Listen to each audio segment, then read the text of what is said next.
just give out the team. I'm sure Cookie's already done it downstairs, but for those of you that have only just joined us, here's the Kettering Town team. Paul White makes his return in goal today after his suspension for that red card. Number 2 is Darrell Berry. Number 3, Ben Toseland. 4, Brett Salkin. 5, Gary Mulligan. 6, Michael Richens. 7, Gary Storer. 8, Aaron O'Connor. 9, Rennie Howe. 10, Ben Milnes, and 11, Lyndon Meikle. On the bench this afternoon for Kettering Town, number 12 is James Brighton. 14, Reece Honers. 15, Marshall Willock. 16, Matthew Stevens, and 17, the goalkeeper Jordan Wright. I'll just quickly go through the Slough Town team for you. In goal, number 1, Jack Turner. 2 is Sean Fraser. 3 is George Wells. 4, Guy Hollis. 5, Mark Nisbet. 6, Alan Ames. 7, Lee Togwell. 8, Nathan Webb. 9, Brad Wadkins. 10, Chris Flood, and 11, Matthew Lench. On the bench for Slough Town this afternoon, we've got number 12, Josh Jackman. 14, Nathan Smart. 15, Simon Dunn. 16, James Dobson, and 18, Manny Williams. Certainly, and it does affect his games at times as well. You notice if he ever gets a warning from a referee, he'll end up sort of trying to miss some of the game and often arguing with other players as well. But that's a good reaction. Good chance for a break here. It's Meikle with it out on the far side. It was a great flick on from Aaron O'Connor after Kettering got the ball clear. Is he going to cut through? It's come through for Howe, but Howe's offside. He didn't control it anyway, to be honest with you, Matt. No. Bouncing around, and here comes Storr again to put some pressure before the ball is cleared forward. And Mulligan has to be careful here, and he does put a foot in. Shouts of high foot from the Slough bench. But Milnes plays that out wide towards Meikle. But then the ball is lost by Ben Toseland, and it's Webb. Good chance here. Couldn't quite get it under control. So that could have been big trouble for Kettering Town. Ball to try and clear it. They have managed that so far, but good interception by Mulligan. Well, he had a great game on Tuesday night, didn't he, Gary Mulligan? And he read the ball well there as he plays it out towards Ben Toseland. Hopefully he'll have a better touch this time. Plays that ball, finds Rennie Howe. Great control from Rennie Howe, and he was about to turn and shoot there, but good defending from the Slough, who now look to break. Well, there's 5 against 2 here, so Kettering really ought to come out of this on top, or even April, it can pretty much happen any time. As we know, the UK climate is rather a strange one and has been for many a year. Oh, that's missed there by the Slough players. The Storr has the ball, crosses it in, trying to pick out Aaron O'Connor or possibly Rennie Howe, but it was cleared from the Slough player, and it will be a corner for the Poppies. Yeah, it was Guy.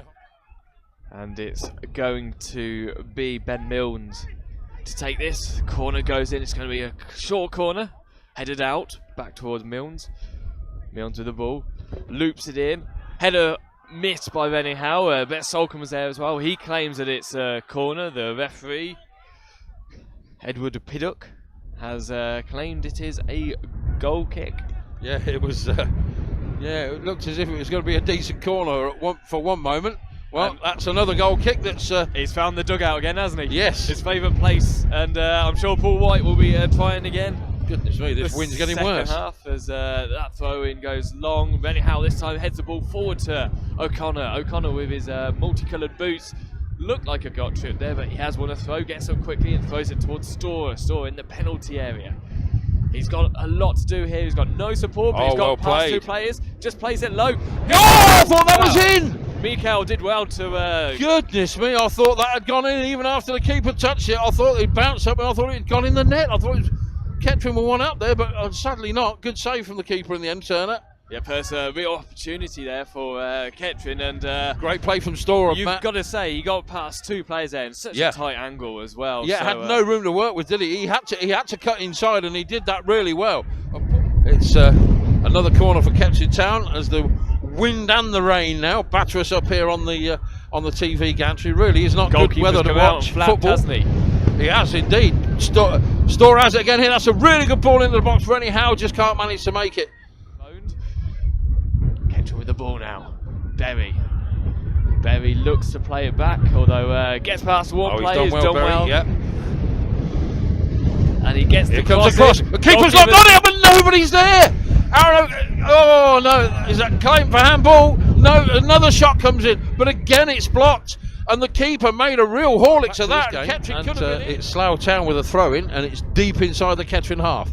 Here comes that long throw-in. White decides to stay at home. It's Mulligan with a header to try and get it clear for Kettering Town. Can they do so? Oh, it's a really good turn and shot coming in from the substitute, but it was straight at White and was... In comes the throw, and then it's swirling in the air. It's flicked on and flicked them out. Meikle clicks it back, not too well. Shot comes in low, right into the midriff of Paul White from the number 7, Lee Togwell. Lee Togwell. Yeah, good effort. Ball pumped forward there for O'Connor, but couldn't really do much with it. Here's Richins. That's a foul. I've probably taken a little bit too quickly there. No chance for any Kettering Town players to get themselves in position. And Rennie Howe went to the ground. Here's a chance though. And it's Storer with it. Right footed. Can he tuck it in? Here's Aaron O'Connor. Chance here. Oh my goodness. It was a good save from Taylor in the end. But that was going to sneak in on the near post. But it's a throw into Slough. Deep inside the Kettering half. And here it comes about level with the penalty spot. That's a real good header from Willock. But they haven't got it clear yet of Kettering. And it's Dobson, the joint top goal scorer for Slough. Puts the ball into the box. Willock again, but only heads it up, and it's ended up going backwards, in fact. But Kettering managed to clear it temporarily, although it's still not too comfortably clear. Oh, and that was, well, that's a really sloppy free kick. Aaron O'Connor being penalised there. Yeah, who knows what's going to happen. This could end up falling right in White's lap, because, yeah, here it comes. It's going to spin round. But it didn't do that much in the end. And there's Solcombe with a chest down. And that's comfortable in the end for White. As Storer picks it up on that far side in front of the main stand, with Kettering Town Football Club emblazoned across the front of it. Oh, and that's a real good... Oh, that's a foul, referee. Richins, as he was making his way into the box, I think he probably made a little bit of it to Richins, but that's definitely a free kick. It was a foul, and this is a really good position for Kettering Town. Well, the wind here is going to play all sorts of problems for goalkeepers. Is that 10 yards? I'm not convinced that's 10 yards, Cookie. Well, no, but... Well, it's further back than we've seen some of them, let's be honest. So it's probably not far off. Now, is this going to be Tosland? It's going to be suited for the left foot. It's going to be Richins who hits it. Oh, unfortunately. It actually comes off Mulligan, doesn't it? And Fortune follows Slough there. And now a breakaway. Some poor work, though, by Storer. Luckily, he trips. Meikle comes back and gets Kettering back. That was good work there by Meikle, as Kettering could have been caught there on the break. And well, luckily Nathan Webb had a bit of a stumble, didn't he, as he was going for that ball. Whether a gust of wind just slightly put him off, or the bounce of the ball was a little awkward for him, but he definitely had a stumble. And O'Connor's done really well here. He's won this ball back. And Storer, but he just gets a little bit too much on that. Paul White's going to get this. On the edge of the nicely on the edge of his box as well, yeah. Yeah, the ball seemed to roll all the way to him there, didn't he? And lucky there, although Kettering trying to get the shots away just on the edge of the area as the ball goes over the top. That's a decent ball. It's Brett Solcombe. Oh, he couldn't get it under control. Can Rennie Howe make it? Oh, he can, but left-footed screwed it completely wide. And it's gone out for a goal kick. Thought it may have just took a deflection there for a minute. It's still 0-0 here. Kettering Town versus Slough Town. You're listening to live commentary with myself, Nigel Green, and Matt Spearman, live on Poppy's TV. And a wonderful job being done by young Luke alongside us here, who's on the camera, and he's already had to suffer the loss of one visual screen, so he's doing the best that he can in the conditions. Yeah, testing for us all. Very testing for Kettering as well. Well, I know people probably accuse me of being biased, but I've got to be honest, I've been really impressed with Kettering this half, and they've definitely been the better of the two sides over the course of two. Slough really didn't make anything of the wind against them, did they, in the first half? And Kettering have done far, far better than even I thought they would, to be perfectly honest with you, with the conditions. And Lyndon Meikle's done really well. He's got himself in the box. Can he pick somebody out? He's Aaron O'Connor. Oh, my goodness. He's come off the defender. It's a corner. But I tell you what, Aaron O'Connor was, again, in a brilliant position. Unfortunately, there was just too many Slough players in front of him. Came off about the last 90 seconds here, as it's fizzling out to be not much happening, really. It's once again, complete miscommunication between the referee's assistant and the referee. Not really quite sure that this is a team that's working very closely together from what I've seen this afternoon. It's White with the long free kick. It's gone all the way forward, but it's going to take one bounce and it's going to be out of play once again. Disappointingly, such a shame, as John Dunham alluded to at the start of this game, that it's had to be played in conditions like this, because it really was billed as a top of the table game, as well as of course it is.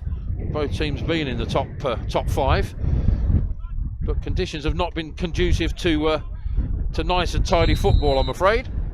And there is the full-time whistle here from Latimer Park. So disappointingly, it's another shutout, I'm afraid, for Kettering Town. But Kettering Town definitely the far better side. Tuesday night is the next game for Kettering Town, away at Redditch. Of course, Poppy's TV will be there, only audio, of course. But don't forget, in a couple of weeks' time, many away games coming up for Kettering Town just now. The next really big game here on a Saturday will be on the 12th of November, when Kettering Town host Hereford United in what tends to be, looks like being a massive game.